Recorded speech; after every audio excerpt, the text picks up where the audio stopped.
¿Cómo están? Bienvenidos. Gracias por acompañarnos en Agenda Económica, edición PM para el cierre de esta jornada, miércoles 10 de diciembre. Y vamos a comenzar esta revisión analizando las repercusiones que ha tenido la decisión de la Reserva Federal de los Estados Unidos respecto a la tasa de interés. Este era, por lejos, el hecho más importante de la semana para los mercados, no solo en Estados Unidos, sino a nivel global, por las repercusiones que puede tener, por las señales que se envía también. Pilar Gutiérrez, en la siguiente nota, nos cuenta más.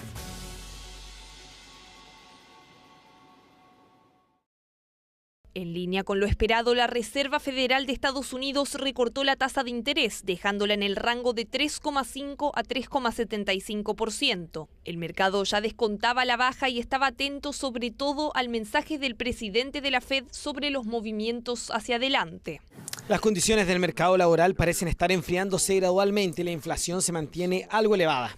En línea con nuestros objetivos y considerando el balance de riesgos para el empleo y la inflación, el Comité Federal de Mercado Abierto decidió hoy reducir la tasa de interés de referencia en 1/4 punto porcentual. Cabe señalar que tras haber reducido nuestra tasa de referencia en 75 puntos básicos desde septiembre, la tasa de los fondos federales se encuentra ahora dentro de un amplio rango de estimaciones de su valor neutral.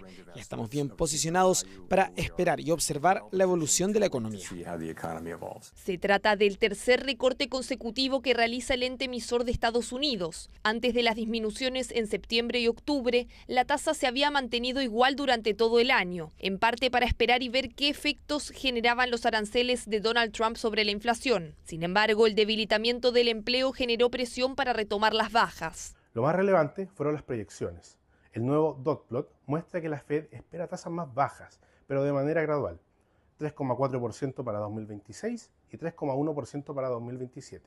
En simple, ven una economía que se está enfriando, pero todavía ven la inflación con algo de cuidado. En los mercados, la reacción fue inmediata. A pesar del tono más cauteloso, el dólar está retrocediendo, por lo que los inversionistas interpretaron que la trayectoria de las tasas hacia adelante sigue apuntando a más recortes en los próximos años. La decisión de la Reserva Federal también puede abrir espacio para que el Banco Central de Chile pueda realizar movimientos en la misma dirección en su reunión de política monetaria de este mes, aunque no todos coinciden con esa lectura. Un recorte en Estados Unidos tiende a aliviar presiones sobre el dólar global y sobre las tasas internacionales, mejorando las condiciones financieras externas para economías emergentes como Chile.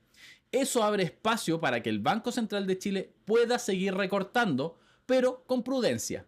Si la Reserva Federal mantiene un sesgo cauteloso y el mercado entiende que las bajas futuras serán limitadas, entonces el alivio externo existe, pero no es tan fuerte como para permitir una aceleración automática en los recortes locales. Las implicaciones para Chile y un eventual recorte de tasas en nuestro país es discutible, porque el mensaje de la Fed no fue lo suficientemente contundente como para afectar las perspectivas o las visiones de los consejeros locales, por lo que creemos que la decisión adoptada hoy por la Fed no significa mayores sorpresas para los consejeros del Banco Central chileno. El próximo martes 16 de diciembre conoceremos la decisión del ente emisor chileno, en donde el mercado espera también una baja en la tasa de 25 puntos base, situándola en 4,5%.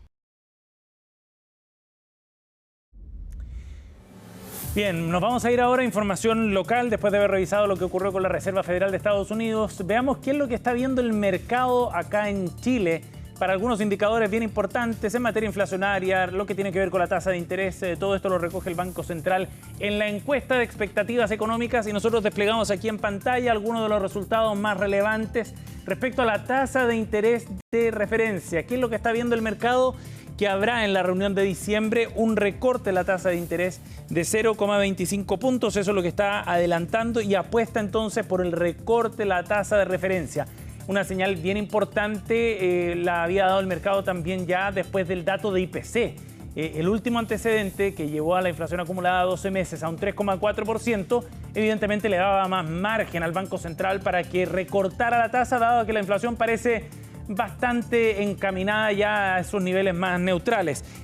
Además, el banco, o más bien el mercado, está previendo que el banco en enero llegue la tasa de interés al 4,5%, o sea, que se mantenga estable. No se ve en el horizonte un recorte a comienzos de año. De hecho, El próximo recorte recién se podría dar en cerca de 5 meses. A un 4,25% podría llegar, de acuerdo a los resultados de la última encuesta de expectativas económicas correspondiente al mes de diciembre. Y recién en un plazo de 35 meses, la tasa de política monetaria llegaría al 4%. Eso es lo que está anticipando el mercado. O sea, queda un largo trecho con tasa que va a estar en torno al 4,25%, porque incluso para el cierre de 2026 ya se prevé aquello. Respecto a las perspectivas de inflación en particular, para diciembre de 2026 y para todo 2027, recordemos que esta encuesta proyecta escenarios a 12 y 24 meses, se ubican en torno al 3%. La inflación, además, particularmente para el mes de diciembre, llegaría al 0%. Sería 0% de variación y un 0,4% para enero. Esas son las proyecciones que está viendo el mercado entonces para los datos más importantes que recoge esta encuesta de expectativas económicas correspondiente a diciembre. Bien, nos vamos a ir a otro tema para recoger parte del debate que se dio en el contexto de la carrera presidencial. Ayer, en el debate de Anatel, Janet Jara y José Antonio Kast contrastaron algunas de sus propuestas, y en materia económica uno de los temas más relevantes quizás tiene que ver con la ley de 40 horas. Entendido que este es un proceso que está en curso y que tiene gradualidad, de todas maneras se ha generado una polémica, porque José Antonio Kast, en un documento publicado en marzo, planteaba que él buscaría suspender la aplicación para las pequeñas y medianas empresas. El tema fue de discusión, por supuesto, ayer, y Janet Jara lo emplazó a clarificar si que efectivamente mantiene esa propuesta o no. Escuchemos qué dijeron los candidatos en la discusión sobre este asunto. Hay una valoración de la gente en llegar ante su casa y estar con su hijo. Y eso también contribuye a los temas de seguridad. ¿Cuál es tu afán de que la gente se quede en el trabajo hasta la hora de no sé Candidata, queda poco tiempo para que José Antonio Kast le responda la segunda parte de la pregunta. Le contesto a usted, no vamos a tocar las 40 horas. Lo que vamos a hacer es mejorar lo que usted hace en esas 40 horas, porque va a tener más oportunidades, y le vamos a garantizar que después de esas 40 horas usted va a llegar a su casa, no va a tener que tener temor de que lo asalten, de que le quiten el auto, de que lo asesinen. El candidato Kast efectivamente en su programa está arriba en materia de pymes. La suspensión de la aplicación de la ley de 40 horas es un error, porque usted en su campaña dice que es una mentira, y acá acaba de decir que no va a tocar las 40 horas. Vamos a mejorar el sistema de las 40 horas para que las pymes tengan todas las opciones de no aumentar su costo de contratación, manteniendo el sistema que está implementado y dándole las facilidades que sean necesarias para que surjan, a diferencia de lo que les ha pasado hoy día, que todo es un obstáculo para las pymes. Mejorar, no suspender. Las pymes van a mejorar en sus posibilidades de salir adelante. Que la semana pasada dijiste que iba a estar en contra de las 40 horas. Y ahora dice que las va a mejorar, pero tu programa dice que las va a suspender. Entonces yo creo que igual hay que tener eso a la vista a la hora de votar. Muchos cambios muy rápido. Bien, con esa información nos vamos a ir a la pausa. Al regreso vamos a estar analizando, entre otros detalles, lo que está ocurriendo en el mercado inmobiliario y en las tasas de créditos hipotecarios en particular. Pausa y ya volvemos.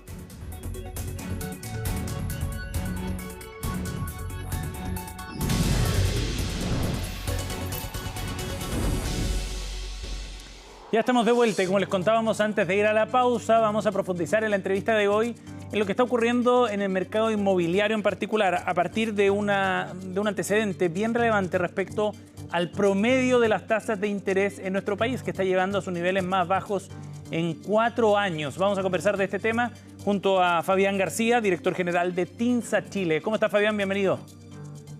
Hola Sebastián, todo muy bien, ¿qué tal por allá? Gracias por el contacto, muy bien. Interesados en este dato, Fabián, que es bien relevante porque nos da algunas señales de cómo está comportándose el mercado del crédito, que sabemos es muy relevante para el mercado inmobiliario. Enfoquémonos primero en la tasa de interés en particular. Está llegando a un promedio de 4,13% en noviembre. ¿Qué factores están incidiendo en esto, Fabián?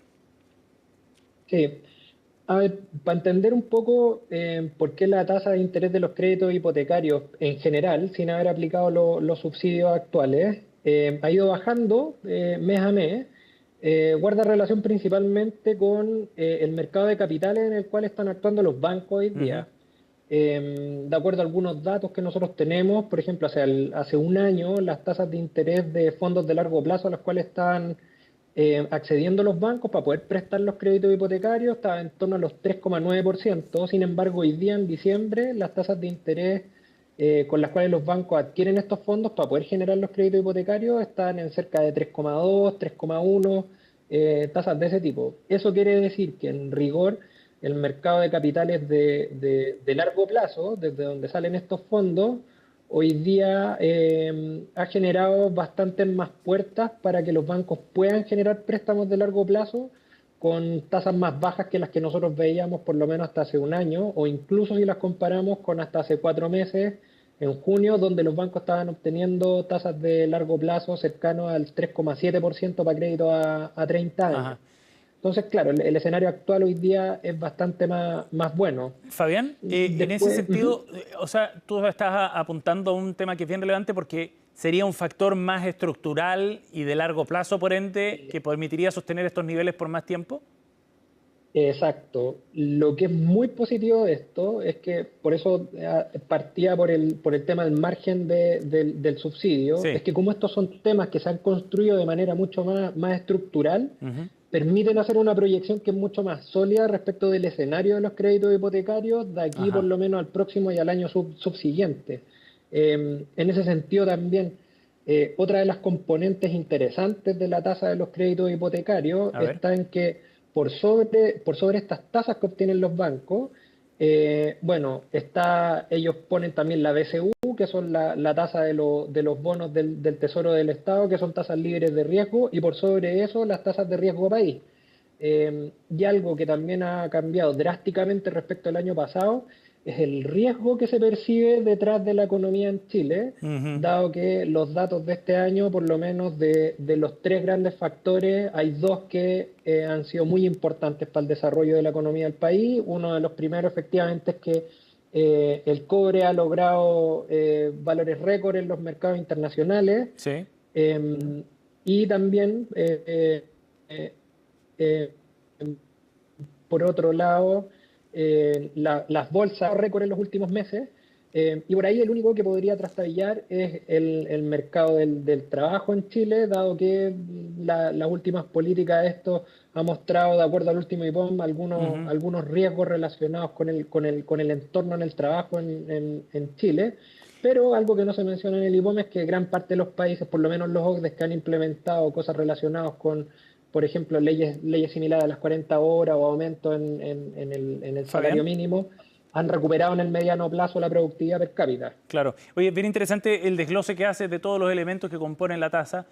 Raya para la suma, con esos factores que podrían ser más o menos estructurales, ¿es un buen momento entonces para entrar al mercado inmobiliario? O planteado de otra forma, hoy día es más fácil para alguien que está buscando comprar una vivienda acceder a un crédito hipotecario. Sí, a ver, hay que tener varias cosas en consideración. Siempre que uno se enfrenta a la pregunta si es buen momento para comprar, la verdad es que la respuesta en cualquier escenario, incluso en los no tan buenos, la respuesta siempre es sí, porque uno de los mayores generadores de brecha de adquisición es la plusvalía urbana, y la plusvalía urbana es algo que sigue creciendo año a año. O sea, si hoy día no compro, mañana igual me voy a encontrar con un escenario de valores más altos. Por lo tanto, hoy día, independiente del contexto, siempre es buen momento para poder comprar. Sí. Ahora, si nosotros nos dirigimos solo al tema del financiamiento bancario, claro. En rigor hoy día sí nos vamos a encontrar con un escenario que es mucho más bueno que hace algunos meses atrás, para tenerlo solo en consideración. O sea, un 1% en la tasa puede impactar en cerca de 500.000, o sea, son como cerca de 600.000, 650.000 pesos menos de ingreso demostrable para yo poder acceder al crédito. Y esos 650.000, la diferencia es súper grande. Y esos 650.000, de acuerdo a los datos de la CACEN, es prácticamente pasar del sexto decil al quinto decil. Y un decil completo tiene 650.000 hogares más o menos. Eso quiere decir que solo un 1% en la tasa habilita para entrar al mercado a 650.000 hogares nuevos que antes no tenían posibilidad de le abre la puerta ese segmento. Exacto, entonces la puerta hoy día está mucho más abierta para mucha más gente. Después podría uno hacer el análisis de los datos de esos 650.000 hogares, cuáles cuentan con el ahorro suficiente para pagar los pies y tal. Claro. Pero en definitiva hoy día la puerta está bastante más abierta que hace 5 meses para poder adquirir un crédito hipotecario. Oye, Fabián, para ir complementando este escenario, en el mercado inmobiliario el tema del subsidio a la tasa, que tú lo distinguías en tu análisis al comienzo, ha sido súper bien evaluado. ¿Qué efecto ha tenido? ¿Qué uso se le ha dado a este subsidio? ¿Y qué proyecciones se puede hacer también de un instrumento que, si funcionó, bueno, quizás se podría mantener en el tiempo?